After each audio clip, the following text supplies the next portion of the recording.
श्री शिवाय नमस्तुभ्यम। हर हर महादेव। प्रिय भक्तों, आज हम उस पड़ाव पर हैं जहां शब्द धीरे धीरे मौन में बदलने लगते हैं, क्योंकि आज है शिव पुराण की कथा का अंतिम दिन। 30 दिनों की यह आध्यात्मिक यात्रा अब पूर्णता की ओर बढ़ रही है।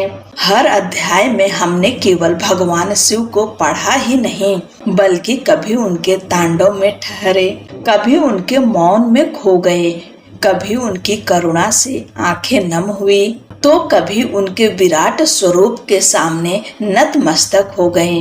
अब जब कथा समाप्ति की देहरी पर खड़ी है, मन में एक विशेष भाव उमड़ रहा है। क्या शिव पुराण अब समाप्त हो गया? नहीं, अब शिव पुराण हमारे भीतर प्रारंभ हुआ है। यह केवल एक कथा नहीं थी, बल्कि एक दर्पण था, जिसमें हमने शिव जी को नहीं, बल्कि स्वयं को शिव जी की दृष्टि से देखने का प्रयास किया। अब शिव हमारे भीतर भी हैं, हमारी सोच में, हमारे श्वासों में और हर उस कर्म में जिसे हम शिवमय होकर करेंगे। आप सभी श्रद्धालु श्रोताओं का भी हृदय से आभार। आपने केवल इस कथा को सुना नहीं, बल्कि अपने समय, मन और श्रद्धा से इसे पूर्ण किया। हर दिन की प्रतीक्षा और आपकी सहभागिता के बिना यह यात्रा अधूरी रहती। आपकी यह उपस्थिति भोलेनाथ की उपस्थिति के समान ही पवित्र रही। प्रिय भक्तों, आज कथा समाप्त हो सकती है, लेकिन शिव जी की अनुभूति अनंत है। हमने उन्हें पहचाना, अब उन्हें अपने हर दिन के व्यवहार में उतारना भी है। शिव जी केवल हमारे मंदिरों में ही नहीं, बल्कि हमारे हृदय, वाणी, विचार और कर्म में भी वास करें। आइए आज के अंतिम अध्याय के साथ हम सभी प्रार्थना करें। हे नीलकंठ महादेव, जैसे आपने हमें 30 दिनों तक अपनी कृपा से जोड़े रखा, वैसे ही यह जुड़ाव कभी न छूटे। जब जीवन थमे तब आप संगी बने, जब मन डगमगाए आप दीप बने, और जब सब छूट जाए तब भी आपकी कथा हमारी आत्मा से गूंजती रहे। हर शिव भक्त के जीवन में यही शिव पुराण श्रद्धा, भक्ति, शांति और प्रेम बनकर जीवित रहे। प्रेम से बोलिए हर हर महादेव। प्रिय भक्तों, हमारे चैनल पर आने वाले भादो मास में भी कथाएं लगातार सुनाई जाएंगी। जैसे आपने अपना कीमती समय निकालकर इन कथाओं को हर दिन सुना है, वैसे ही आगे भी इन कथाओं से जुड़े रह सकते हैं। अब सुनिए आज का पावन कथा। जब श्री ब्रह्मा जी स्वयं सृष्टि का विस्तार करने में असमर्थ हो गए, तब उन्होंने रुद्र देव से प्रार्थना की, हे रुद्रदेव, अब आप ऐसी प्रजा की सृष्टि कीजिए जो मरण धर्मा हो। ब्रह्मा जी की बात सुनकर परमेश्वर रुद्र ने हंसते हुए कहा, मेरी सृष्टि ऐसी नहीं होगी, अशुभ प्रजाओं की सृष्टि तुम ही करो। ऐसा कहकर संपूर्ण भूतों के स्वामी भगवान रुद्र गणों के साथ प्रजा सृष्टि के कार्य से निवृत्त हो गए। तब वायुदेव कहते हैं कि जब ब्रह्मा जी की रची हुई प्रजा भी आगे नहीं बढ़ सकी, तब उन्होंने पुनः मैथुनी सृष्टि करने का विचार किया। उस समय तक ईश्वर से नारियों का समुदाय प्रकट नहीं हुआ था, इसलिए पितामह ब्रह्मा मैथुनी सृष्टि नहीं कर सके। प्रजाओं की वृद्धि के लिए परमेश्वर की कृपा आवश्यक है। ऐसा सोचकर विश्वात्मा ब्रह्मा जी ने तपस्या करने की तैयारी की। आद्या, अनंता, लोक भवानी, सूक्ष्मतरा, शुद्धा, भावगम्या, मनोहरा, निर्गुणा, निष्प्रपंचा, निष्कला और नित्य परमा शक्ति से युक्त भगवान त्रिलोचन का हृदय में चिंतन करते हुए ब्रह्मा जी घोर तपस्या करने लगे। उनकी घोर तपस्या से उनके पिता महादेव जी शीघ्र प्रसन्न हो गए। तब भगवान महादेव अपने अनिर्वचनीय अंश से एक अद्भुत मूर्ति में प्रकट हुए, जिसका आधा शरीर नारी और आधा पुरुष था। यह अर्धनारीश्वर स्वरूप था। सर्वव्यापी, शरणागत, वत्सल और सनातन शिव को दंडवत प्रणाम करके ब्रह्मा जी ने हाथ जोड़कर महादेव तथा महादेवी पार्वती की स्तुति की। ब्रह्मा जी बोले, हे देव महादेव, आपकी जय हो। हे ईश्वर महेश्वर, सर्वगुण श्रेष्ठ शिव, संपूर्ण देवताओं के स्वामी शंकर, आपकी जय हो। प्रकृति रूपिणी कल्याणमयी उमा, संपूर्ण जगत की माता और जगत को धारण करने वाली देवी, आपकी भी जय हो। हे प्रभु, आपका ऐश्वर्य, आपका धाम, आपका स्वरूप और आपके अनुचर सभी सनातन हैं। अपने 3 रूपों द्वारा तीनों लोकों का निर्माण, पालन और संहार करने वाली देवी, आपकी जय हो। आत्मा, अंतरात्मा और परमात्मा, इन तीनों की नायिका, जगत के कारण तत्वों के प्रादुर्भाव और विस्तार की अधिष्ठात्री, आपकी कृपा दृष्टि से ही सब कुछ संभव है। इस प्रकार भगवान रुद्र और देवी का गुणगान करके चतुर्मुख ब्रह्मा जी ने उन्हें बार बार प्रणाम किया। ब्रह्मा जी द्वारा पठित यह पवित्र अर्धनारीश्वर स्तोत्र शिव पार्वती के हर्ष को बढ़ाने वाला बताया गया है। जो व्यक्ति भक्ति से गुरु की शिक्षा के अनुसार इसका पाठ करता है, वह शिव पार्वती को प्रसन्न करके अपने अभीष्ट फलों को प्राप्त करता है। जो समस्त प्राणियों की उत्पत्ति करता है, जिनका विग्रह जन्म और मृत्यु से रहित है और जो एक ही शरीर में श्रेष्ठ पुरुष तथा सुंदरी नारी के रूप में स्थित हैं, उन कल्याणमय भगवान शिव और शिवा को मैं प्रणाम करता हूँ। वायु देवता कहते हैं, फिर महादेव जी महामेघ की गर्जना के समान मधुर, गंभीर और मंगलदायक वाणी में बोले, हे ब्राह्मण, तुमने प्रजाओं की वृद्धि के लिए ही यह तपस्या की है। तुम्हारी तपस्या से मैं संतुष्ट हूँ और तुम्हें अभीष्ट वर प्रदान करता हूँ। ऐसा कहकर देवेश्वर हर ने अपने शरीर के वाम भाग से देवी रुद्राणी को प्रकट किया। ब्रह्मवेत्ता पुरुष, जिन्हें परमात्मा शिव की पराशक्ति कहते हैं, जिनमें जन्म, मृत्यु और जरा जैसे विकारों का प्रवेश नहीं होता, वही भवानी शिव जी के अंग से प्रकट हुई। समस्त देवताओं की अधीश्वरी और सर्वलोक महेश्वरी देवी को देखकर ब्रह्मा जी ने उन्हें प्रणाम किया और सर्व जगन्मयी देवी महादेव जी ने सबसे पहले मुझे उत्पन्न करके प्रजा की सृष्टि के कार्य में लगाया। इनकी आज्ञा से मैं समस्त जगत की सृष्टि करता हूँ, किंतु मेरे मानसिक संकल्प से उत्पन्न देवता आदि प्राणी बार बार सृष्टि करने पर भी बढ़ नहीं रहे हैं।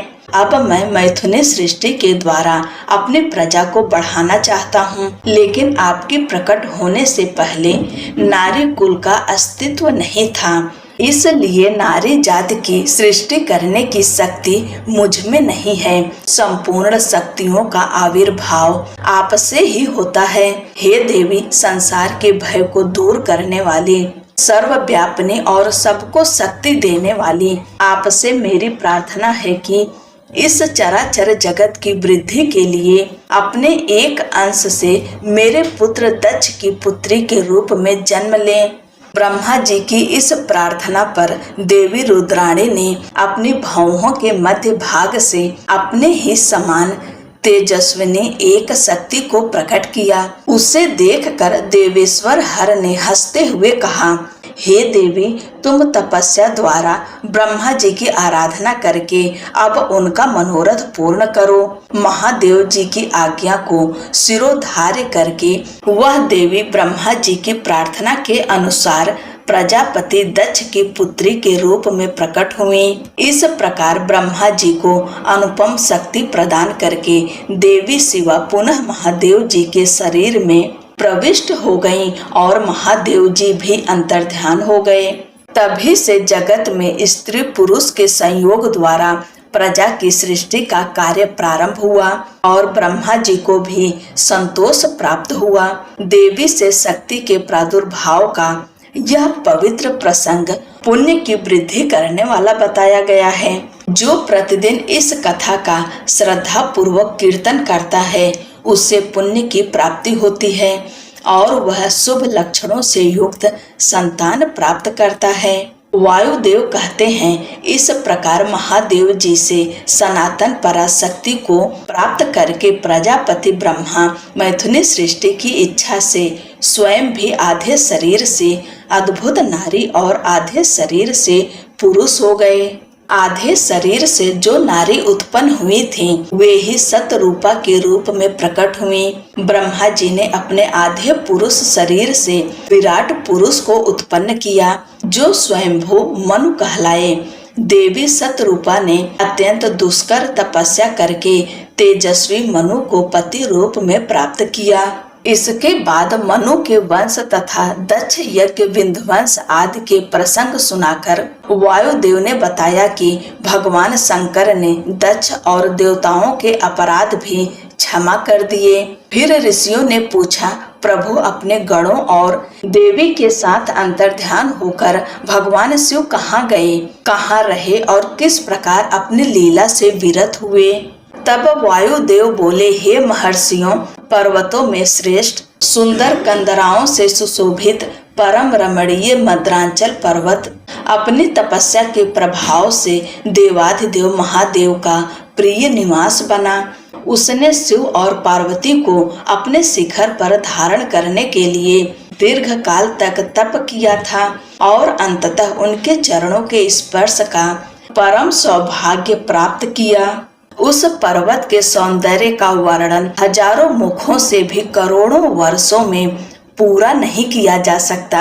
उसके सामने अन्य सभी पर्वतों का सौंदर्य फीका पड़ जाता है। इसलिए महादेव जी ने देवी के साथ निवास करने के लिए उस रमणीय पर्वत को अपना अंतःपुर बना लिया।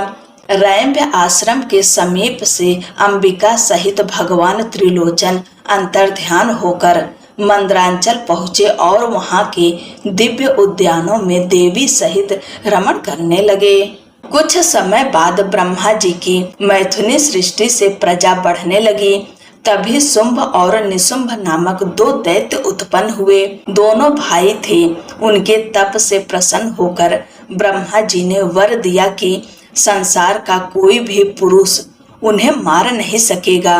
उन्होंने यह भी वर मांगा कि पार्वती देवी के अंश से उत्पन्न ऐसी अयोनिजा कन्या जिसे किसी पुरुष का स्पर्श न हुआ हो और जो महान पराक्रम से संपन्न हो, उसके हाथों ही वे युद्ध में मारे जाएं। ब्रह्मा जी ने उन्हें तथास्तु कहकर वर प्रदान कर दिया। वर पाकर दोनों दैत्यों ने इंद्र सहित देवताओं को पराजित कर दिया और पूरे जगत को अनिति से भर दिया। वेदों का स्वाध्याय, यज्ञ और धार्मिक कार्य तक बाधित होने लगे।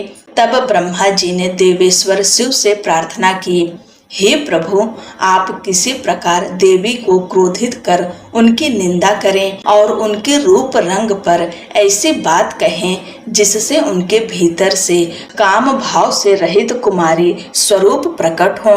वही शक्ति शुंभ और निशुंभ का वध कर सकेंगी। ब्रह्मा जी की प्रार्थना पर भगवान नील लोहित रुद्र एकांत में पार्वती जी के पास गए और मुस्कुराते हुए बोले, तुम तो काली हो। अपने श्याम वर्ण को लेकर यह बात सुनकर देवी पार्वती क्रोधित हो उठी। उन्होंने कहा, प्रभु, यदि मेरे इस काले रंग के कारण आपका मुझ पर प्रेम नहीं है तो इतने लंबे समय से आपने इसे सहन क्यों किया? कोई स्त्री कितनी ही सुंदर क्यों ना हो, यदि पति का प्रेम उसे प्राप्त न हो तो उसके सारे गुण व्यर्थ हो जाते हैं। इसलिए आपने एकांत में जिस वर्ण की निंदा की है उसी को त्याग कर अब मैं दूसरा वर्ण धारण करूंगी। ऐसा कहकर देवी पार्वती शैया से उठ खड़ी हुई और तपस्या करने का दृढ़ निश्चय करके गदगद कंठ से जाने की आज्ञा मांगने लगी।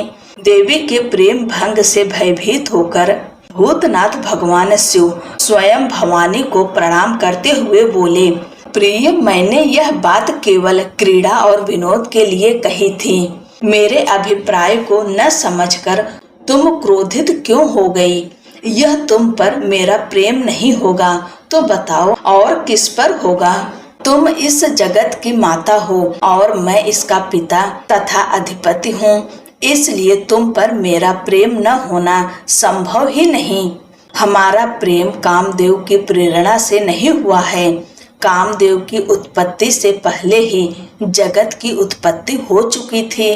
कामदेव की सृष्टि तो मैंने सामान्य प्राणियों की रति के लिए की थी। जब वह मुझे साधारण देवता समझकर मेरा तिरस्कार करने लगा, तब मैंने उसे भस्म कर दिया। हम दोनों का यह लीला विहार भी जगत की रक्षा के लिए है। इसी उद्देश्य से मैंने आज तुम्हारे साथ यह उपहास किया था। शीघ्र ही मेरे कथन की सत्यता तुम्हारे सामने प्रकट होगी। देवी बोली, भगवान, पति के प्रेम से वंचित होने पर जो नारी अपने प्राणों का भी त्याग न करें, वह सत्पुरुषों द्वारा निंदित मानी जाती हैं। मेरा शरीर गौर वर्ण का नहीं है, यही बात आपको दुख देती है।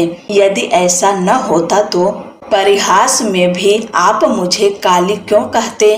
मेरा कालापन आपको प्रिय नहीं है, इसलिए अब तपस्या के द्वारा इसे त्यागे बिना मैं यहाँ नहीं रह सकती। देवी की बात सुनकर भगवान शिव मुस्कुराकर बोले, देवी, यदि तुम्हें अपने श्याम वर्ण को लेकर इतना दुख है तो तपस्या की क्या आवश्यकता है? तुम मेरी इच्छा से अथवा अपनी इच्छा मात्र से दूसरा वर्ण धारण कर सकती हो। देवी ने कहा, मैं आपसे अपने रंग का परिवर्तन नहीं चाहती और न ही स्वयं इसे बदलने का संकल्प कर सकती हूँ। अब तपस्या करके ब्रह्मा जी की आराधना द्वारा ही मैं शीघ्र गौर वर्ण प्राप्त करूंगी। शिव जी बोले, महादेवी, पूर्व काल में मेरी ही कृपा से ब्रह्मा जी को ब्रह्म पद प्राप्त हुआ था। फिर तपस्या द्वारा उन्हें बुलाकर तुम क्या करोगे? देवी बोले, प्रभु, इसमें संदेह नहीं कि ब्रह्मा सहित सभी देवताओं को आपसे ही श्रेष्ठ पद प्राप्त हुए हैं। फिर भी आपकी आज्ञा पाकर मैं तपस्या द्वारा ब्रह्मा जी की आराधना करके अपना अभिष्ट सिद्ध करना चाहती हूँ। पूर्व काल में जब मैं सती के रूप में दक्ष की पुत्री बनी थी, तब तपस्या द्वारा ही मैंने आपको पति रूप में प्राप्त किया था। उसी प्रकार आज भी तपस्या करके ब्रह्मा जी को संतुष्ट कर मैं गौरी होना चाहती हूँ। बताइए, इसमें क्या दोष है? महादेव जी ने यह सुनकर मौन रहे। देवताओं का कार्य सिद्ध करने की इच्छा से उन्होंने देवी को रोकने का कोई प्रयास नहीं किया। वायुदेव ऋषियों से कहते हैं, हे महर्षियों, तत्पश्चात पतिव्रता माता पार्वती ने पति की परिक्रमा की और वियोग के दुख को किसी प्रकार रोकते हुए हिमालय पर्वत की ओर चली गईं। जिस स्थान पर उन्होंने पहले सखियों के साथ तपस्या की थी, उसी स्थान से उन्हें विशेष प्रेम था, इसलिए उन्होंने फिर उसी स्थान को तपस्या के लिए चुना। माता पिता के घर पहुंचकर उन्होंने उन्हें प्रणाम किया, सारी बात बताई और उनकी आज्ञा लेकर अपने आभूषण उतार दिए। फिर तपोवन में जाकर स्नान किया और तपस्विनी का पवित्र वेश धारण करके अत्यंत कठोर तपस्या का संकल्प लिया।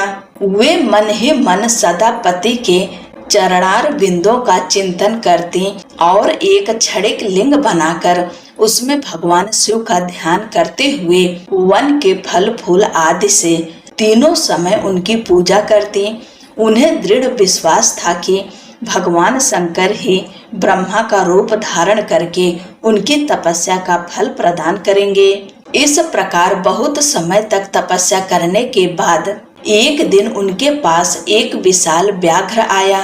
वह उन्हें अपना आहार बनाने के उद्देश्य से वहां पहुंचा था, लेकिन पार्वती जी के निकट आते ही उस दुरात्मा का शरीर जड़वत हो गया और वह चित्र की तरह स्थिर होकर खड़ा रह गया। भयंकर भूख से पीड़ित होने पर भी उस व्याघ्र के सभी अंग अकड़ गए। देवी पार्वती ने उसे देखा, फिर भी एक साधारण नारी की तरह तनिक भी विचलित नहीं हुई। यह सोच कर कि यही मेरा भोजन है, व्याघ्र निरंतर देवी की ओर देखता रहा। देवी के सामने खड़ा खड़ा वह मानो उनकी उपासना कर।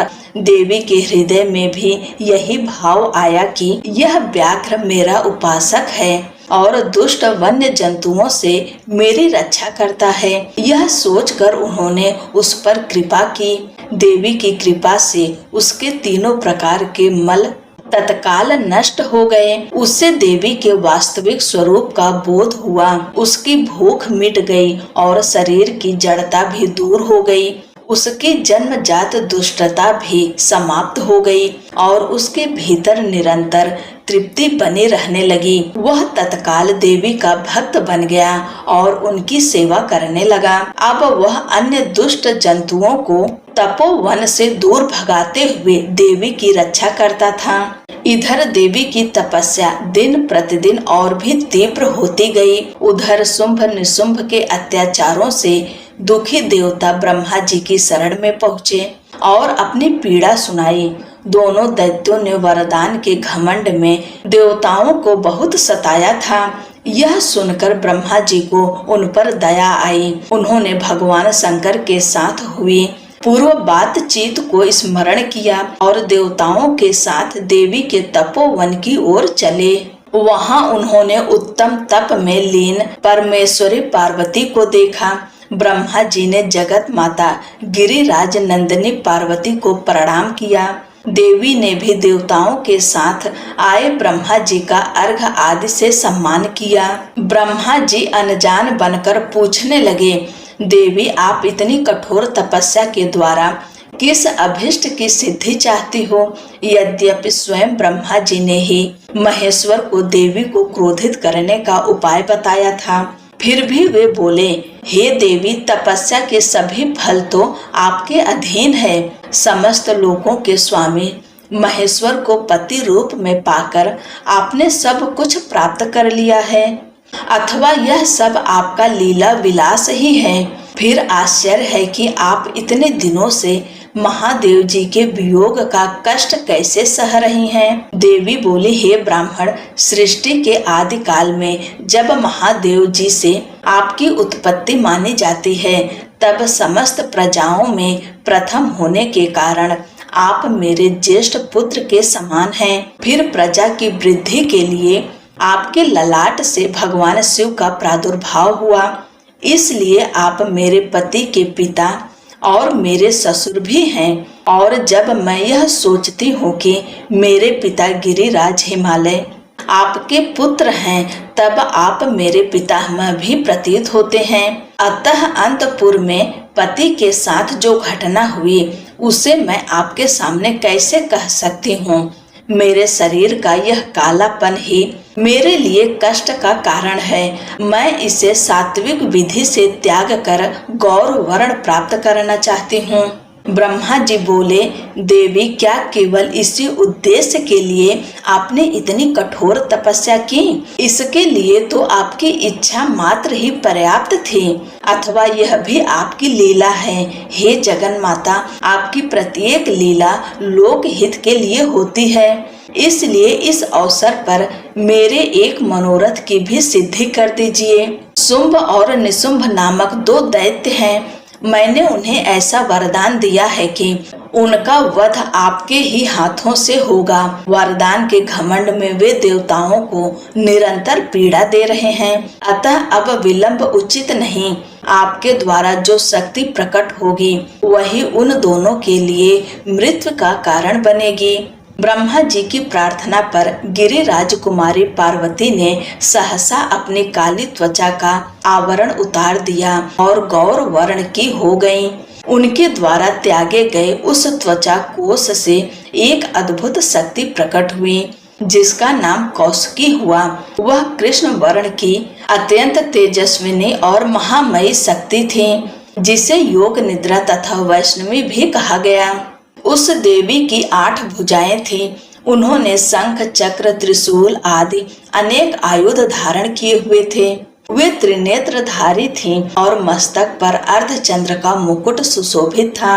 वह पुरुष के स्पर्श से रहित अत्यंत सुंदर और महान पराक्रम से संपन्न कुमारी थीं। देवी ने अपनी इस सनातन शक्ति को ब्रह्मा जी को सौंप दिया वही आगे चलकर शुंभ और निशुंभ का वध करने वाली हुई। प्रसन्न होकर ब्रह्मा जी ने उन्हें सवारी के लिए एक प्रबल सिंह प्रदान किया और उनके निवास के लिए विंध्य पर्वत पर स्थान दिया। विश्वकर्मा द्वारा सम्मानित वह शक्ति अपनी माता गौरी और ब्रह्मा जी को प्रणाम करके अपने ही अंगों से उत्पन्न अनेक शक्तियों के साथ दैत्य राज शुंभ और निशुंभ के वध के लिए विंध्य पर्वत की ओर चली गईं। वहां भयंकर युद्ध में उन्होंने दोनों दैत्यों का वध कर दिया। इस युद्ध का विस्तृत वर्णन अन्य प्रसंगों में हो चुका है, इसलिए यहाँ उसका विस्तार नहीं किया गया। वायुदेव कहते हैं, कौशिकी को उत्पन्न करके ब्रह्मा जी को सौंपने के बाद गौरी देवी ने पितामह से कहा, क्या आपने मेरे आश्रम में रहने वाले इस व्याघ्र को देखा है? इसने दुष्ट जंतुओं से मेरे तपोवन की रक्षा की है और अनन्य भाव से मेरा भजन किया है, इसलिए इसकी रक्षा करना ही अब मेरा प्रिय कार्य है। यह मेरे अंतःपुर में विचरेगा और भगवान शंकर इसे प्रसन्न होकर गणेश्वर का पद प्रदान करेंगे। मैं इसे आगे करके अपनी सखियों के साथ यहाँ से जाना चाहती हूँ, अतः आप मुझे इसकी अनुमति दें। देवी की सरल बात सुनकर ब्रह्मा जी मुस्कुराए और उस व्याघ्र के पुराने क्रूर कर्मों का वर्णन करने लगे। वे बोले, देवी, कहाँ पशुओं में क्रूर व्याघ्र और कहाँ आपकी मंगलमयी कृपा। आप तो मानो विषधर सर्प के मुख में अमृत डाल रही हैं। यह व्याघ्र वास्तव में अत्यंत दुष्ट रहा है। इसने अनेक गायों और तपस्वी ब्राह्मणों को मारकर खाया है और अपनी इच्छा से रूप बदलकर प्राणियों को कष्ट देता रहा है। अतः इसे अपने पाप कर्मों का फल भोगना चाहिए। ऐसे दुष्ट जीव पर आपकी कृपा की क्या आवश्यकता है? देवी ने कहा, ब्रह्मा जी, आप जो कहा वह सत्य है, फिर भी यह मेरी शरण में आ चुका है, इसलिए मैं इसका त्याग नहीं कर सकती। आप ही अजन्मा बुद्धिमती पुरातन शक्ति और परमेश्वरी हैं, इसलिए मैं इसका त्याग नहीं कर सकती। ब्रह्मा जी बोले, देवी, इसकी आपके प्रति भक्ति को जाने बिना मैंने इसके पूर्व कर्मों का वर्णन किया। यदि यह आपकी शरण में आ गया है तो इसके पुराने पाप इसका क्या बिगाड़ सकते हैं, क्योंकि आपके भक्त का कभी नाश नहीं होता। आप ही अजन्मा बुद्धिमती पुरातन शक्ति और परमेश्वरी हैं। सबके बंधन और मोक्ष की व्यवस्था आपके ही अधीन है। आपके बिना कौन कर्म जनित सिद्धि प्राप्त कर सकता है? आप ही असंख्य रुद्रों की विविध शक्तियां हैं। शक्ति के बिना कोई भी कर्ता अपने कार्य में सफलता प्राप्त नहीं कर सकता। भगवान विष्णु मुझ ब्रह्मा तथा अन्य देवता, दानव और राक्षसों को ऐश्वर्य प्राप्त कराने वाली आपकी आज्ञा ही है। असंख्य ब्रह्मा, विष्णु और रुद्र आपकी आज्ञा का पालन करते हुए पहले भी हो चुके हैं और भविष्य में भी होंगे। आपकी आराधना के बिना श्रेष्ठ देवता भी धर्म, अर्थ, काम और मोक्ष इन चारों पुरुषार्थों को प्राप्त नहीं कर सकते। इस प्रकार देवी के परम स्वरूप का स्मरण कराकर ब्रह्मा जी ने प्रार्थना की। तब गौरी देवी तपस्या से निवृत्त हुई। देवी की आज्ञा लेकर ब्रह्मा जी अंतर्ध्यान हो गए। इसके बाद देवी ने अपने वियोग को सह न पाने वाले माता पिता मैना और हेमवान का दर्शन किया, उन्हें प्रणाम किया और उन्हें आश्वासन दिया। फिर उन्होंने उस प्रिय तपोवन के वृक्षों को देखा। वे वृक्ष मानो उनके वियोग के दुख में फूलों की वर्षा कर रहे थे। शाखाओं पर बैठे पक्षी भी अपने कल उनसे बिछड़ने का विलाप कर रहे थे। फिर पति के दर्शन के लिए उतावली होकर गौरी देवी उस व्याघ्र को औरस पुत्र की तरह स्नेह से आगे करती हुई सखियों से बातचीत करती और अपने दिव्य शरीर की प्रभा से 10 दिशाओं को प्रकाशित करती हुई मंद्रांचल की ओर चली। जहाँ संपूर्ण जगत के आधार सृष्टिकर्ता, पालन और संहारक उनके पति महेश्वर विराजमान थे। ऋषियों ने पूछा, अपने शरीर को दिव्य गौर वर्ण से युक्त करके जब गिरि राजकुमारी पार्वती मंदरांचल पहुंची, तब वे अपने पति से किस प्रकार मिली? भवन के द्वार पर रहने वाले गणों ने क्या किया और महादेव जी ने उन्हें देखकर कैसा व्यवहार किया?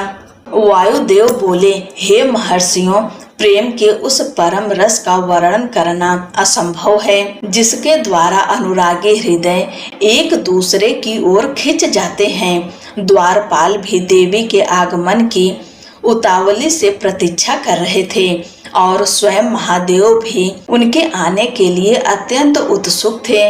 जब देवी भवन में प्रवेश करने लगी, तब वे प्रेम भरे भाव से एक दूसरे को देखने लगीं। भवन में रहने वाले श्रेष्ठ पार्षदों ने देवी की वंदना की।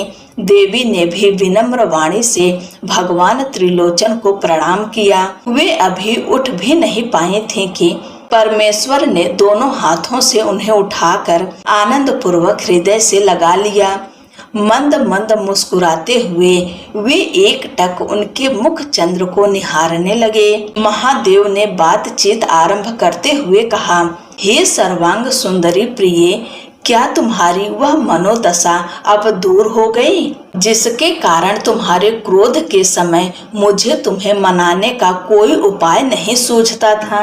यदि साधारण मनुष्यों की तरह हम दोनों में भी एक दूसरे के प्रति अप्रिय भाव उत्पन्न हो जाए तो इस चराचर जगत का नाश ही समझो। मैं अग्नि के मस्तक पर स्थित हूँ और तुम सोम स्वरूपा हो। हम दोनों से ही यह अग्नि सोमात्मक जगत प्रतिष्ठित है। जगत के हित के लिए शरीर धारण करके विचरने वाले हम दोनों का वियोग हो जाए तो यह संसार निराधार हो जाएगा। यह अस्थावर जंगम जगत वाणी और अर्थमय है। तुम साक्षात वाणी मई अमृत हो और मैं अर्थमय परम अमृत हूँ। ये दोनों अमृत एक दूसरे से अलग कैसे हो सकते हैं? फिर भगवान शिव ने उस दिन से परिहास को स्मरण करते हुए कहा, देवी, हम दोनों का अलग होकर रहना कभी संभव नहीं। देवताओं के कार्य की सिद्धि के लिए ही मैंने उस दिन लीला में तुम्हें व्यंग पूर्वक वह बात कही थी। तुम भी तो इस सत्य को जानते थे, फिर क्रोधित क्यों हुई? इसलिए तुम्हारा वह क्रोध भी त्रिलोकी की रक्षा के लिए ही था, क्योंकि तुम में ऐसी कोई बात नहीं जो जगत के प्राणियों का अनर्थ करे। महादेव के इन मधुर वचनों को सुनकर देवी पार्वती मुस्कुराईं, किंतु लज्जा के कारण कुछ उत्तर नहीं दे सकीं। उन्होंने केवल कौशिकी के यश का वर्णन किया। देवी बोली, भगवान, मैंने जिस कौशिकी की सृष्टि की है, क्या आपने उसे नहीं देखा? उसके समान कन्या न इस लोक में हुई है और न कभी होगी। उसने विंध्य पर्वत पर निवास किया और युद्ध भूमि में शुंभ निशुंभ का वध करके विजय प्राप्त की। वह अपने उपासकों को शीघ्र फल देती हैं और निरंतर लोगों की रक्षा करती हैं। इस विषय में ब्रह्मा जी आपको आवश्यक बातें बताएंगे। इसी बीच देवी की आज्ञा से एक सखी उस व्याघ्र को महादेव के सामने ले आई। देवी ने कहा, हे देव, मैं यह व्याघ्र आपके लिए भेंट लाई हूँ। इसके समान मेरा दूसरा उपासक नहीं है। इसने मेरे तपोवन की दुष्ट जंतुओं से रक्षा की और अनन्य भक्ति से मेरा विश्वास पात्र बना। मेरी प्रसन्नता के लिए यह अपना स्थान छोड़कर यहाँ आया है। यदि मेरे आने से आपको प्रसन्नता हुई है और आप मुझसे प्रेम करते हैं, तो मैं चाहती हूँ कि नंदी की आज्ञा से यह मेरे अंतःपुर के द्वार पर अन्य रक्षकों के साथ सदैव स्थित रहे। वायुदेव कहते हैं, देवी के मधुर और प्रेम बढ़ाने वाले वचन सुनकर महादेव जी बोले, देवी मैं बहुत प्रसन्न हूँ। उसे क्षण वह व्याघ्र स्वर्ण जटित छड़ी, रत्नों से जटित कवच और रक्षकों के अनुरूप वेश धारण किए गणाध्यक्ष के पद पर प्रतिष्ठित हो गया। उसने उमा सहित महादेव और नंदी को भी आनंदित किया। इसी कारण वह सोम नंदी नाम से प्रसिद्ध हुआ। देवी का प्रिय कार्य पूर्ण करने के बाद चंद्रभूषण भगवान शिव ने गौरी देवी को दिव्य रत्न जड़ित आभूषणों से सजाया। फिर उन्होंने उन्हें सुंदर शैया पर बैठाकर स्वयं उनका श्रृंगार किया। इसके बाद ऋषियों ने पूछा, धौम्य के बड़े भाई उपमन्यु जब बालक थे तब उन्होंने दूध के लिए तपस्या की थी और भगवान शिव ने प्रसन्न होकर उन्हें क्षीर सागर प्रदान किया था। लेकिन बाल्यावस्था में उन्हें शिव तत्व का ज्ञान कैसे हुआ, उन्होंने तपस्या कैसे आरंभ की और भस्म के रहस्य को कैसे जाना। वायुदेव बोले, हे महर्षियों, उपमन्यु कोई साधारण बालक नहीं थे। वे परम बुद्धिमान मुनि व्याघ्र पद के पुत्र थे और पूर्व जन्मों से ही सिद्ध थे, किंतु किसी कारणवश अपने पद से च्युत होकर योग भ्रष्ट हो गए और पुनः मुनि कुमार के रूप में जन्म लिया। एक बार वे अपने मामा के आश्रम में गए, जहां उन्हें पीने के लिए बहुत थोड़ा दूध मिला। वहीं उनके मामा का पुत्र भरपूर गर्म दूध पीकर उनके सामने खड़ा था। उसे देखकर बालक उपमन्यु के मन में भी दूध पीने की इच्छा हुई। वे अपनी माता के पास जाकर बोले, माँ, मुझे बहुत सारा स्वादिष्ट और गर्म गाय का दूध चाहिए, मैं थोड़ा दूध नहीं पीऊंगा। पुत्र की बात सुनकर माता का हृदय दुख से भर गया। निर्धनता के कारण उनके पास वास्तविक दूध नहीं था। उन्होंने कुछ बीजों को पीसकर पानी में घोल दिया और उसे दूध बताकर बालक को दे दिया। उसे पीते ही उपमन्यु समझ गए कि यह दूध नहीं है। उन्होंने रोते हुए कहा, माँ, यह दूध नहीं है। माता ने दुखी होकर कहा, बेटा, हमारे पास धन और वस्तुओं का अभाव है, इसलिए मैंने पीसे हुए बीजों को पानी में घोलकर तुम्हें यह बनावटी दूध दिया। भगवान शिव की कृपा के बिना तुम्हें वास्तविक दूध नहीं मिल सकता। माता पार्वती और अनुचरों सहित भगवान शिव के चरणों में श्रद्धा से अर्पित की गई वस्तु ही संपूर्ण संपत्तियों का कारण बनती है। महादेव ही धन देने वाले हैं। पूर्व जन्म में भगवान शिव या विष्णु के उद्देश्य से जो कुछ दिया जाता है वही वर्तमान जन्म में प्राप्त होता है, इसलिए हमने पहले उनकी आराधना नहीं की। इसी कारण आज हमारे पास कुछ नहीं है। माँ की बात सुनकर उपमन्यु बोले, माँ, यदि माता पार्वती सहित भगवान शिव वास्तव में विद्यमान है तो अब शोक करना व्यर्थ है। यदि महादेव यहाँ हैं तो मैं देर सवेर उनसे क्षीर सागर मांग लाऊंगा। बालक की यह बात सुनकर माता प्रसन्न हुई और बोली, बेटा, तुमने बहुत अच्छा विचार किया। अब देर मत करो, सदा शिव का भजन करो, मन, वाणी और कर्म से उन्हीं की भक्ति करो। नमः शिवाय मंत्र देवाधिदेव वरदायक शिव का साक्षात वाचक है। प्रणव सहित करोड़ों महामंत्र इसी में लीन होते हैं और इसी से प्रकट होते हैं। इसलिए दूसरे मंत्रों को छोड़कर पंचाक्षर मंत्र का ही जप करो। इसके जप से कुछ भी दुर्लभ नहीं होता। यह उत्तम भस्म मैंने तुम्हारे पिताजी से प्राप्त की है और यह यज्ञाग्नि से सिद्ध हुई है। बड़ी से बड़ी आपत्तियों का निवारण करने वाली है। मेरी आज्ञा से पंचाक्षर मंत्र ग्रहण करो। इसके जप से शीघ्र ही तुम्हारी रक्षा होगी।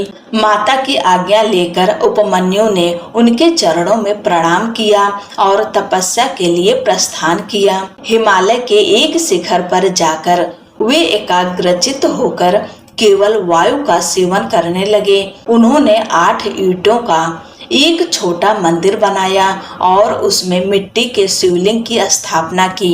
माता पार्वती और गणों सहित भगवान शिव का आवाहन करके पंचाक्षर मंत्र से वन के पत्र पुष्प आदि द्वारा उनकी पूजा करते हुए दीर्घ काल तक कठोर तपस्या में लीन रहे।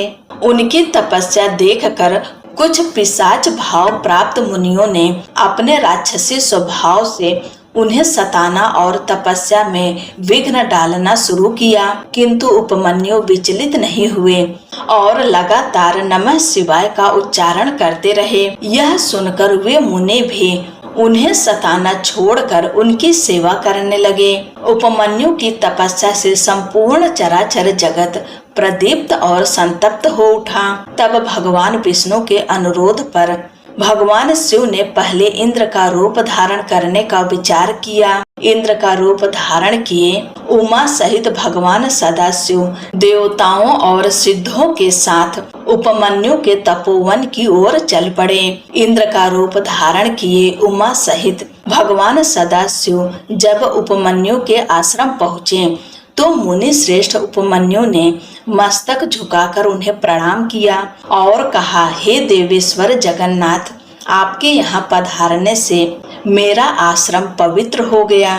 इंद्र रूपधारी भगवान शिव बोले, हे उत्तम व्रत का पालन करने वाले धौम्य के बड़े भाई महामुनि उपमन्यु, मैं तुम्हारी तपस्या से अत्यंत प्रसन्न हूँ। तुम वर मांगो, मैं तुम्हें तुम्हारी सभी अभिष्ट वस्तुएं अवश्य प्रदान करूँगा। वायु देवता कहते हैं, इंद्र देव के ऐसा कहने पर मुनिवर उपमन्यु ने हाथ जोड़कर कहा, भगवान, मैं केवल भगवान शिव की भक्ति चाहता हूँ। यह सुनकर इंद्र बोले, क्या तुम मुझे नहीं जानते? मैं समस्त देवताओं का पालक और तीनों लोकों का अधिपति इंद्र हूँ। सभी देवता मुझे नमस्कार करते हैं। हे ब्रह्मर्षि, मेरे भक्त बनो और सदा मेरी पूजा करो।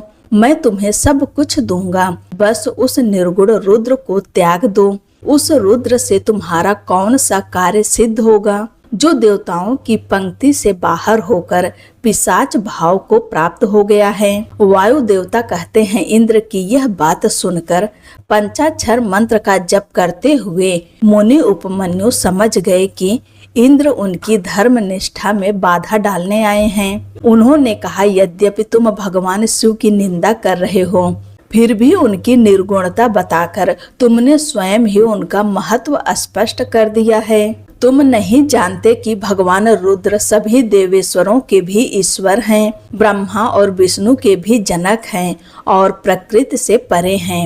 मैं तो उन्हीं भगवान शिव से वर मांगूंगा। दूध के लिए मेरी इच्छा पूरी हो या न हो, लेकिन शिवास्त्र के द्वारा तुम्हारा वध करके मैं अपने शरीर का त्याग कर दूंगा। ऐसा कहकर उपमन्यु ने दूध की इच्छा भी छोड़ दी और इंद्र का वध करने के लिए तत्पर हो गए। उन्होंने अघोर अस्त्र से अभिमंत्रित भस्म लेकर इंद्र की ओर छोड़ दी और जोर से सिंहनाद किया। फिर भगवान शंभु के चरणार बिंदों का चिंतन करते हुए अपनी देह त्यागने के लिए आग्नेय धारणा में स्थित हो गए। जब उपमन्यु इस प्रकार स्थित हुए तब भगवान शिव ने अपनी सौम्य दृष्टि से उनकी उस धारणा को रोक दिया।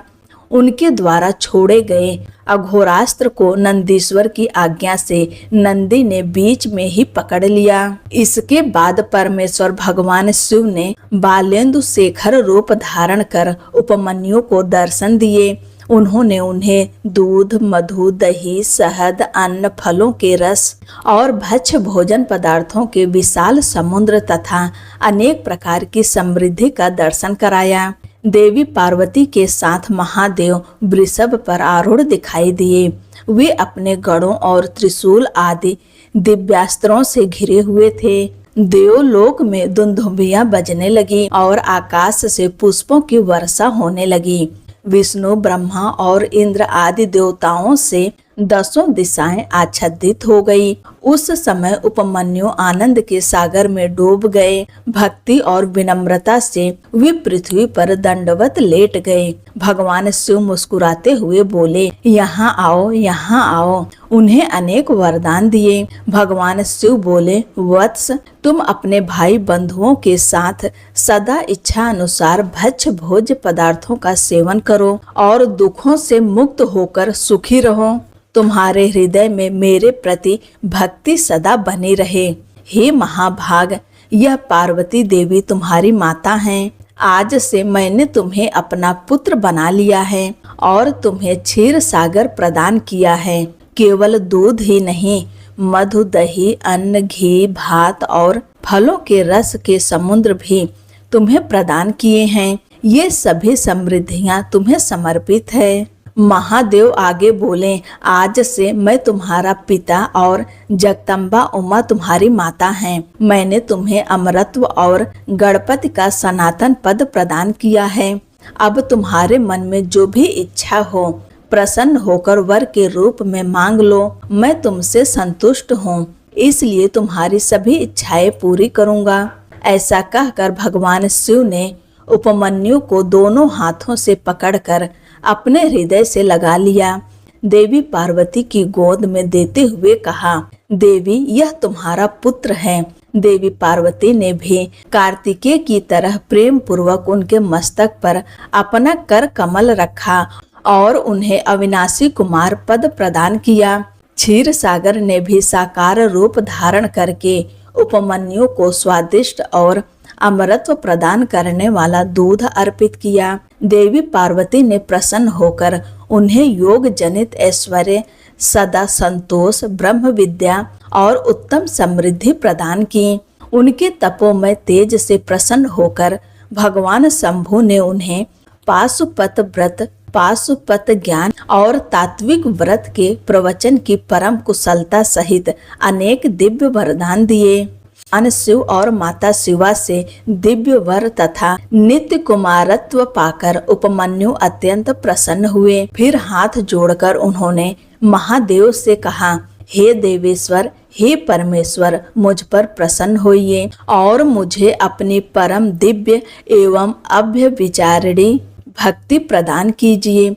मेरे सगे संबंधियों के प्रति मेरी श्रद्धा सदा बनी रहे। मुझे अपना दासत्व, उत्कृष्ट स्नेह और सदैव अपने साथ रहने का सौभाग्य प्रदान कीजिए। ऐसा कहकर उपमन्यु ने गदगद वाणी से महादेव की स्तुति की। हे देवाधिदेव, हे महादेव, हे शरणागत वत्सल, हे करुणा के सागर सदाशिव, आप सदा मुझ पर प्रसन्न रहें। वायु देवता कहते हैं, उपमन्यु की यह प्रार्थना सुनकर सबको वर देने वाले भगवान महादेव अत्यंत प्रसन्न हुए और बोले, हे वत्स उपमन्यु, मैं तुम पर पूर्णतः संतुष्ट हूँ।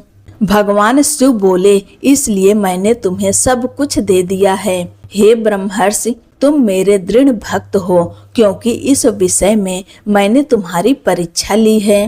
तुम अजर, अमर, दुख रहित, यशस्वी, तेजस्वी और दिव्य ज्ञान से संपन्न हो जाओ। तुम्हारे बंधु बांधव, कुल और गोत्र सदा अच्छे रहे और मेरे प्रति तुम्हारी भक्ति भी कम न हो। हे विप्रवर, मैं तुम्हारे आश्रम में नित्य निवास करूंगा और तुम मेरे पास आनंद पूर्वक विचरण करोगे। ऐसा कहकर करोड़ों सूर्यों के समान तेजस्वी भगवान महेश्वर ने उपमन्यु को अभिष्ट वर प्रदान किया और वहीं अंतर्ध्यान हो गए। भगवान से उत्तम वर पाकर उपमन्यु का हृदय आनंद से भर उठा। उन्हें अपार सुख मिला और वे अपनी जन्मदायिनी माता के पास लौट गए। इस प्रकार यदि भोलेनाथ की भक्ति सच्चे मन से की जाए और किसी अभाव को लेकर उनसे प्रार्थना की जाए तो भगवान शिव अपने भक्त को सब कुछ प्रदान कर देते हैं।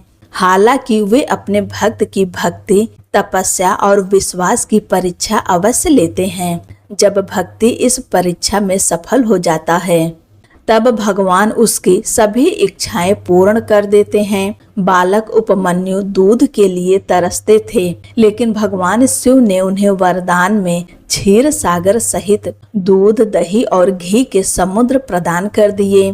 तब देवी पार्वती ने भगवान शिव से पूछा, महादेव, जो मनुष्य आत्म तत्व आदि के साधन में नहीं लगे, जिनका अंतःकरण पवित्र और वश में भी नहीं है, ऐसे मंद बुद्धि मृत्यु लोक के जीव किस उपाय से आपके वश में हो सकते हैं? महादेव जी बोले, देवी, यदि साधक के मन में मेरे प्रति श्रद्धा और भक्ति नहीं है तो पूजा, तपस्या, जप, आसन, ज्ञान और अन्य साधनों से भी मैं उसके वश में नहीं होता।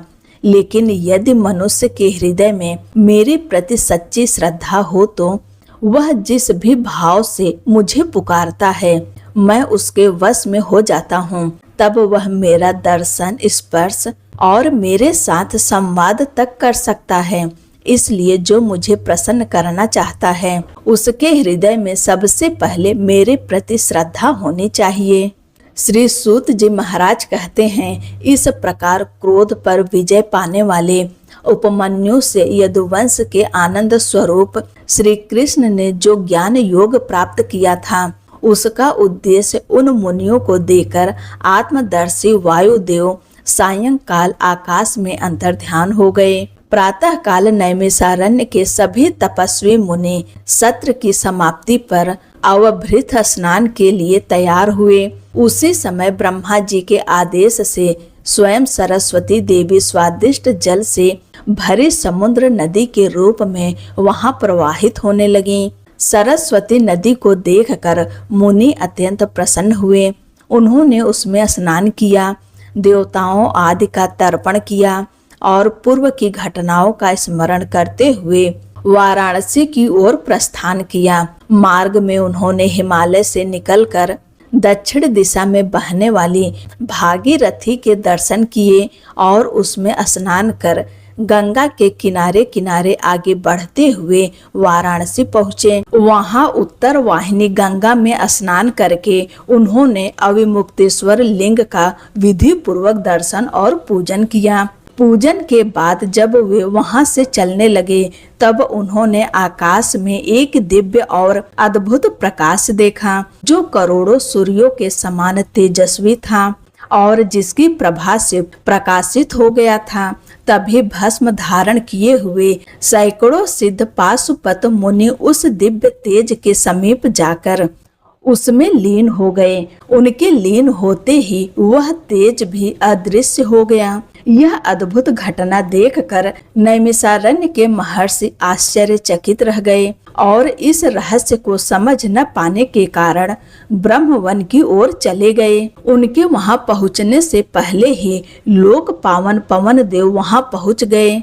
उन्होंने नैमिषारण्य के ऋषियों से हुई अपनी भेंट, उनके साथ हुई वार्ता, उनकी शुद्ध बुद्धि और पार्षदों सहित सदा शिव में लगी उनकी एकाग्रता तथा उनके दीर्घकालिक यज्ञ की पूर्णता का सारा वृत्तांत ब्रह्मा जी को सुनाया। फिर अपनी अनुमति लेकर वे अपने नगर लौट गए। इसके बाद ब्रह्मा जी अपने स्थान पर बैठकर गान कला में परस्पर स्पर्धा कर रहे तुम्बरु और नारद जी के संगीत का आनंद लेते हुए उनका विवाद समाप्त कराने लगे। उस समय वे गंधर्वों और अप्सराओं से घिरे हुए सुखपूर्वक विराजमान थे और किसी बाहरी व्यक्ति को भीतर जाने की अनुमति नहीं थी।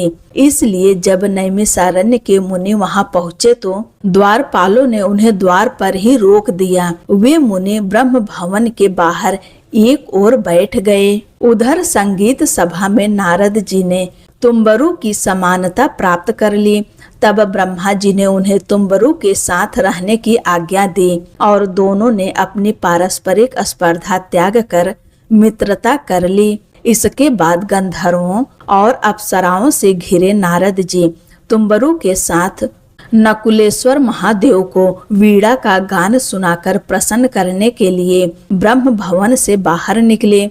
नारद जी को देखकर उन ऋषियों ने उन्हें प्रणाम किया और बड़े आदर से ब्रह्मा जी से मिलने का अवसर पूछा। नारद जी ने कहा, नारायण नारायण, यह उचित अवसर है, आप लोग भीतर जाइए। इतना कहकर वे वहां से आगे चले गए। फिर द्वारपालों ने ब्रह्मा जी को उन ऋषियों के आगमन की सूचना दी। उनकी आज्ञा पाकर सभी मुनि ब्रह्मा जी के भवन में प्रवेश कर गए और दूर से ही दंडवत प्रणाम किया। आदेश मिलने पर वे उनके पास जाकर चारों ओर बैठ गए। कमलासन ब्रह्मा जी ने उनका कुशल समाचार पूछा और कहा, मुझे तुम्हारा सारा वृत्तांत वायुदेव से ज्ञात हो चुका है। अब तुम बताओ कि वायुदेव के अंतर्ध्यान होने के बाद तुमने क्या किया? मुनियों ने अवभृत स्नान, गंगा तीर्थ की यात्रा, वाराणसी पहुंचकर देवेश्वरों द्वारा स्थापित शिवलिंगों और अविमुक्तेश्वर लिंग के दर्शन, पूजन, आकाश में दिखाई दिए दिव्य तेज पुंज और उसमें लीन हुए महर्षियों का पूरा वृत्तांत ब्रह्मा जी को सुनाया। उन्होंने यह भी बताया कि बहुत विचार करने पर भी वे उस तेज का वास्तविक स्वरूप नहीं समझ सके।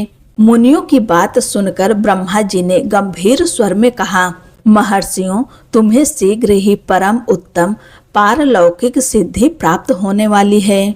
तुमने दीर्घ काल तक सत्र द्वारा भगवान की आराधना की है, इसलिए प्रभु तुम पर कृपा करने के लिए उत्सुक हैं। वाराणसी में जो दिव्य तेज तुमने देखा था वह साक्षात ज्योतिर्मय लिंग और महेश्वर का परम तेज था। उसमें वे पाशुपत व्रतधारी मुनि लीन थे, जिन्होंने अपने पापों को दग्ध कर दिया था।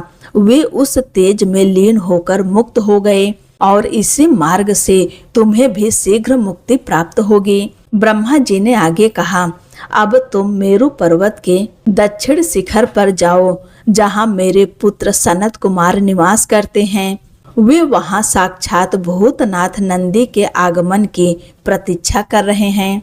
बहुत समय पहले सनत कुमार को अपने योग बल पर अहंकार हो गया था। एक बार भगवान शिव को सामने देखकर भी उन्होंने उचित सम्मान नहीं किया। उनके इस अपराध से नंदी कुपित हुए और उन्हें ऊंट की योनि प्राप्त हुई। यह देखकर ब्रह्मा जी को बहुत दुख हुआ। उन्होंने लंबे समय तक भगवान शिव और माता पार्वती की उपासना की तथा नंदी से प्रार्थना करके सनत कुमार को पुनः उनके स्वरूप में प्राप्त कराया। तब भगवान शिव ने नंदी से कहा था, सनत कुमार ने मेरा ही अनादर करके अहंकार किया था, इसलिए तुम ही उन्हें मेरे वास्तविक स्वरूप का ज्ञान दो। मेरे ज्ञान का प्रचार करने के बाद वही तुम्हें धर्माध्यक्ष के पद पर अभिषिक्त करेंगे। भगवान की आज्ञा पाकर नंदी ने उसे स्वीकार किया और सनत कुमार भी नंदी को प्रसन्न करने के लिए मेरु पर्वत पर कठिन तपस्या करने लगे। ब्रह्मा जी ने मुनियों से कहा, नंदी के आने से पहले ही तुम सनत कुमार से मिलो। नंदी शीघ्र ही उन पर कृपा करने वहां आने वाले हैं। ब्रह्मा जी की आज्ञा पाकर मुनि मेरु पर्वत के दक्षिणावर्ती कुमार शिखर पर पहुँचे। वहां उन्होंने स्कंद सर नामक एक विशाल सरोवर देखा। उसका जल अमृत के समान मधुर, शीतल, स्वच्छ और अगाध था। चारों ओर स्फटिक की शिलाएं थीं और अनेक ऋतुओं में खिलने वाले सुंदर वृक्ष उसकी शोभा बढ़ा रहे थे। सरोवर के कमल, उत्पल और कुमुद के पुष्प तारों की तरह चमक रहे थे तथा उठती हुई लहरें बादलों जैसी प्रतीत होती थी।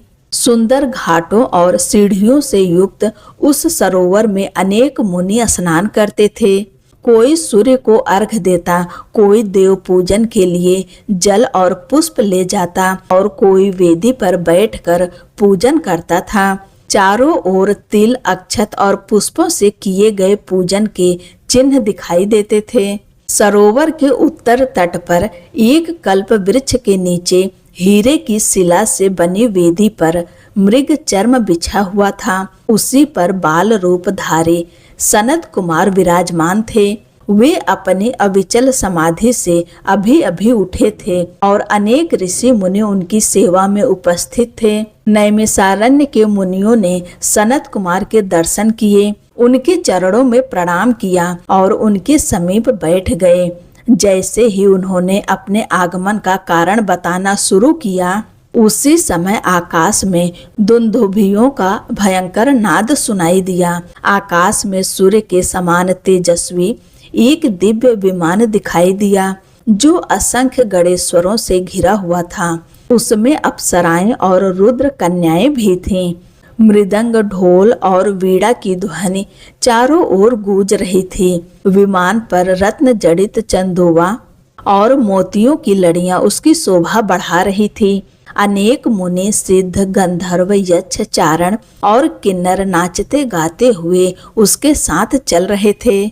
उस विमान के मध्य में दो चंवरों के बीच चंद्रमा के समान उज्जवल छत्र के नीचे नंदीश्वर देवी सुयसा के साथ विराजमान थे। उनके 3 नेत्र और 4 भुजाएं थी। कंठ में नाग और मस्तक पर चंद्रमा सुशोभित था तथा हाथ में त्रिशूल था। वे भगवान शिव के गणों के अध्यक्ष और उनके दिव्य आदेश के साकार रूप प्रतीत हो रहे थे। नंदी को देखकर सनत कुमार का मुख प्रसन्नता से खिल उठा। वे हाथ जोड़कर खड़े हो गए। विमान धरती पर उतरा तो सनत कुमार ने नंदी को साष्टांग प्रणाम किया और मुनियों का परिचय देते हुए कहा, ये नंदीश्वर, ये नैमिषारण्य के वे 6 कुलों में उत्पन्न ऋषि हैं जिन्होंने लंबे समय तक सत्र का अनुष्ठान किया है। ब्रह्मा जी की आज्ञा से ये आपके दर्शन के लिए यहाँ आए हैं। सनत कुमार की बात सुनकर नंदी ने केवल दृष्टिपात मात्र से उन सभी के पास काट दिए और उन्हें ईश्वरीय शैव धर्म तथा ज्ञान योग का उपदेश दिया। इसके बाद वे भगवान महादेव के पास लौट गए। सनत कुमार ने यह समस्त ज्ञान मेरे गुरु व्यास जी को दिया और पूजनीय व्यास जी ने मुझे संक्षेप में उसका उपदेश किया। इसलिए इस शिव पुराण का उपदेश केवल योग्य भक्त और श्रद्धावान शिष्यों को ही देना चाहिए। नास्तिक या अनधिकारी व्यक्ति को इसका उपदेश नहीं देना चाहिए। जो लोग श्रद्धा और विधि पूर्वक इस पुराण को पढ़ते या सुनते हैं उन्हें धर्म, अर्थ और काम की प्राप्ति होती है और अंत में मोक्ष भी मिलता है। श्री सूत जी कहते हैं, हे मुनियों, इस प्रकार हमारा मनोरथ सफल हुआ। हम सभी का सदा मंगल हो। इतना कहकर सूत जी वहां से चले गए। प्रयाग में महायज्ञ की पूर्णता और शिव पुराण कथा के समाप्त होने के बाद वे सदाचारी मुनि कलयुग के प्रभाव से काशी के आसपास रहने लगे। उन्होंने पशुपात से मुक्त होने के लिए पाशुपत व्रत का अनुष्ठान किया और पूर्ण ज्ञान तथा समाधि प्राप्त करके परम आनंद को प्राप्त हुए। श्री व्यास जी कहते हैं, इस प्रकार शिव महापुराण की कथा पूर्ण हुई। इस कल्याणकारी पुराण को अत्यंत श्रद्धा और आदर से पढ़ना या सुनना चाहिए। नास्तिक, श्रद्धाहीन, पाखंडी और महेश्वर की भक्ति से रहित व्यक्ति को इसका उपदेश नहीं देना चाहिए। एक बार शिव पुराण का श्रवण करने से पाप नष्ट होते हैं और भक्तिहीन व्यक्ति को भक्ति की प्राप्ति होती है। दोबारा सुनने से उत्तम भक्ति और तीसरी बार श्रवण करने से मुक्ति का मार्ग सरल होता है। इसलिए मोक्ष की इच्छा रखने वाले मनुष्यों को बार बार शिव पुराण का श्रवण करना चाहिए। शुद्ध बुद्धि से 5 बार इसका श्रवण करने पर मनुष्य मनोवांछित फल प्राप्त करता है। प्राचीन काल के राजाओं, ब्राह्मणों और श्रेष्ठ वैश्यों ने 7 बार इसका श्रवण करके भगवान शिव के साक्षात दर्शन प्राप्त किए। जो मनुष्य पूर्ण भक्ति और श्रद्धा से शिव पुराण का श्रवण करेगा वह इस लोक में सभी सुखों का अनुभव करके अंत में मोक्ष को प्राप्त होगा। जो मनुष्य पूर्ण भक्ति और श्रद्धा से शिव पुराण का श्रवण करेगा वह इस लोक में सभी सुखों का अनुभव करके अंत में मोक्ष को प्राप्त होगा। आज शिव पुराण कथा का पावन समापन हुआ। सभी प्रेम से बोलिए ओम नमः पार्वती पतये हर हर महादेव। भगवान शंकर की जय, माता पार्वती की जय, हर हर महादेव।